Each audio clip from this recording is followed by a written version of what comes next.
she had asked Bill Beetschen to do her eulogy.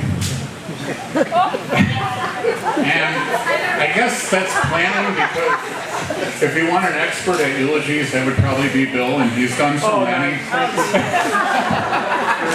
But we thought we'd do one better, and we would have Bill come and speak about Grace now.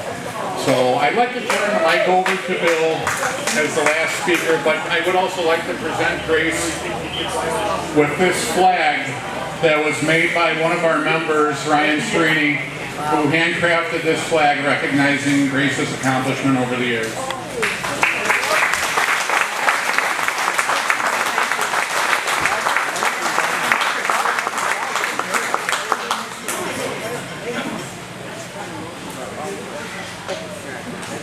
So, okay, here we go. I'm the last speaker, I'm the caboose as we call it, so any shots that didn't get in prior to this are going to be fired now. First of all, I would be remiss, and I know Grace would want me to say this. I've been with Grace a long time. We've been through an awful lot of good and bad stuff. A lot of it we can't talk about or won't. And we've gotten through it largely because of Grace. But being in this building, looking around at the guys, at the rigs, at everything that's changed, I think one thing I'd like everybody to do is give a huge hand to what Wheatland Fire Department has become today. Let's hear it for that.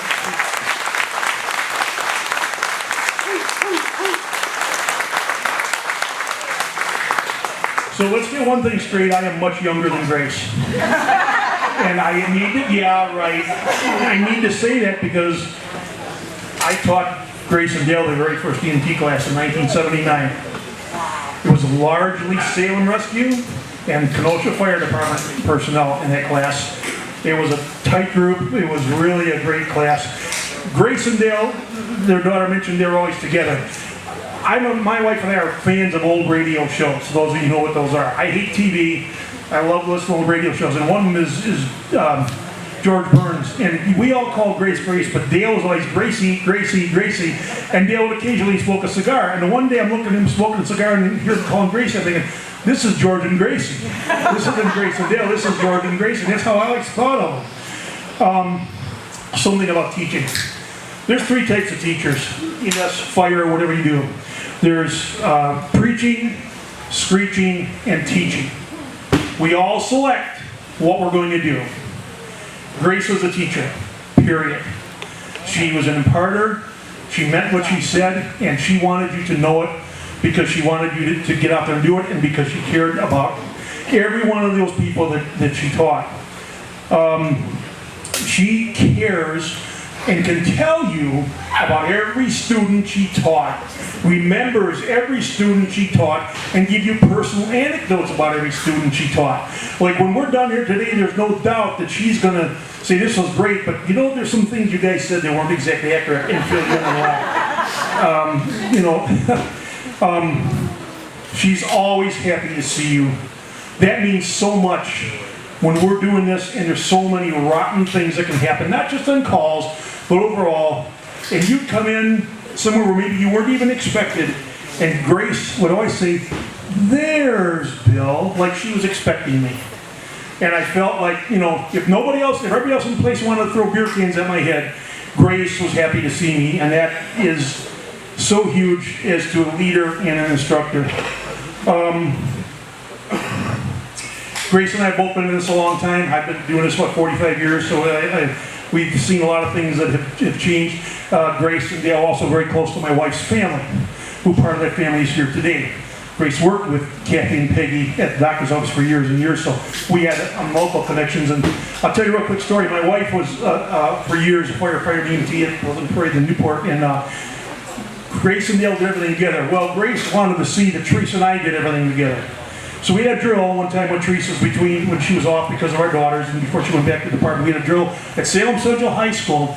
This was before Flight for Life, and we decided we were going to flight somebody out, and somehow we secured the National Guard helicopter. Oh yeah, and Grace probably doesn't even remember this, but Teresa was a victim, and we're going to take off. The guy said, okay, we're ready to go. The blades weren't running yet. And one of the guys was going to sit on the side of the helicopter, the door open, one of the National Guard guys. He was all vested in that, you know. So before we take off, Grace walks up to him and says, young man, maybe you better get inside where it's safe. You know, you could fall out, man, we're going to have to come and pick you up. True story. He didn't, but he looked scared.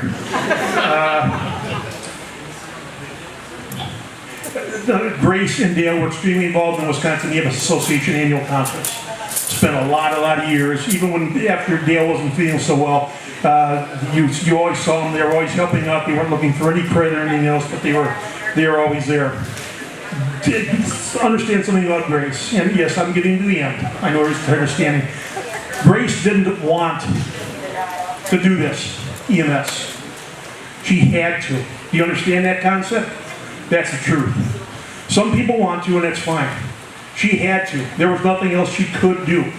If you've worked with her, you know that. And there's no need to explain that sentiment, but it is the truth. Chief Slover from Salem, who I talked to the other night, and I told him about this. He had something else going. He's been trying to be here. He says, Grace is not retiring. I said, what are you talking about? He says, she's going to be moving to Salem. And he's like, no damn well, I'm going to go to that senior citizens department on a call, and she's going to be there with a blood pressure cuff next to that person, checking that person out, so she's not going to retire. And that was not Chief Mike Slover, the Salem Fire Department. Grace is always very matter of fact. Chief Danko just told you. Grace comes up to me. We see each other at these events. I don't know what it was. Grace comes up to me, and with that matter of fact, I need to talk to you. And I thought, oh God, what do I do now? You know. When I die, I want you to give my eulogy. Just like that, like she was saying, go to the store to get a can of pop. And I'm like, what? Yeah, I want you to give my eulogy. Okay, so we're set with that? I said, yeah, I'm getting all my stuff together. And it was just so matter of fact, like, yep, that's the deal. And that's how she was about everything, which is why it was so easy to learn from her, because you understood. She was very clear. Grace gives unconditional caring. We talk about unconditional love, which is that too, but you can ask her students unconditional caring. It's an interesting thing back when Grace started teaching, was that a lot of times the squads east of the eye and the squads west of the eye did not get along well. There was not a mutuality of respect. A little that still exists, but hardly at all. The county has come a long way. It's excellent. But the guys, especially City Fire, that kind of were wary of the volunteers and that, those guys that went through EMT class, if they had nothing to do with any of the rest of us out here west, every one of them repeatedly, I heard City Fire guys, Grace said this, Grace said that, Grace said this. She was the authority to those guys. She was the person that brought them through. So, in closing, there's more stories, but stories she's not going to want me to tell.